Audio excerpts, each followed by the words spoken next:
Napuntahan namin itong Jose Quirino Fish Fun Resort na ito dahil yung hipag ko ay nag-aya nung May 1 at holiday daw yon at wala silang mga pasok. Yung mga video na to ay kinuha ko lang din sa kanila at hindi ako nakapag-asikaso ng pagvi-video dito sa resort. Family outing ito ng San Pedro at nandito kami ngayon at nagluluto pa kami diyan ng aming kakainin. Pero nakapag-agahan na naman kami at meron akong nilutong carbonara at may dala din silang kanin. Meron din akong nilutong toge at yung iba iyon yung inulam.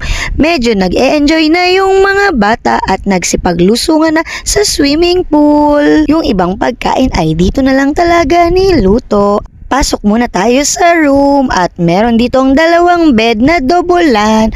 Kasya yung 4 na katao. If ever na gusto mo pang magkasya yung ibang tao, pwede mo sigurong ibaba yung pinaka-bed sa ibabaw. At eto din yung mismong CR niya sa loob ng room. Merong lababo at may mga shower na din dito. Dalawa yung shower niya dyan at yung bowl ay de-flush.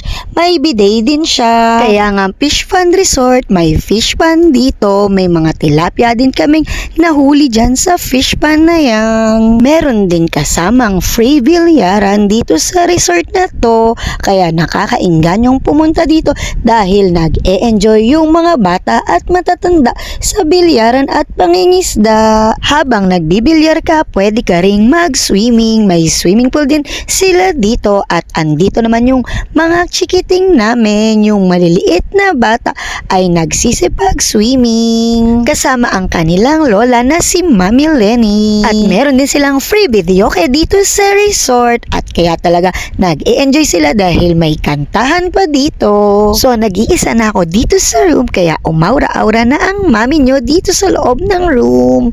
Pinakita ko na kung ano yung room tour kanina at nag-room tour pa rin pala ako ulit dito.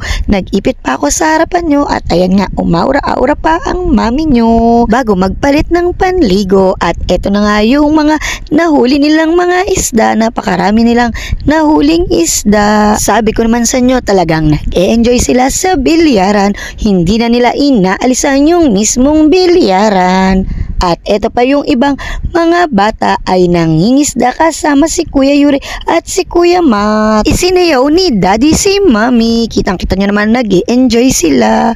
At eto yung free video natin. Nag-e-enjoy din sila sa free video natin. Nag-e-enjoy na yung mga adult sa inumin nila.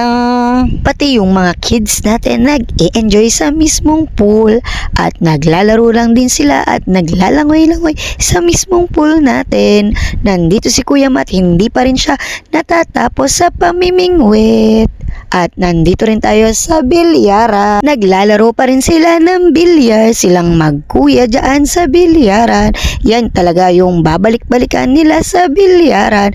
May nahuli si Kuya Yuring napakalaking isda at si Kuya Matt din. Sulit naman yung pag-aantay namin habang namimingwit kasi malalaki yung nahuli nilang mga isda.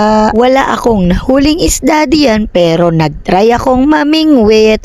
Pero yung mag-aama ayan, namimingwit din sila. Hindi ko alam kung nakahuli sila ng isda dahil pumasok ako sa room at umiglip ako. Hindi ko lang din alam kung nakaiglip ba ako talaga.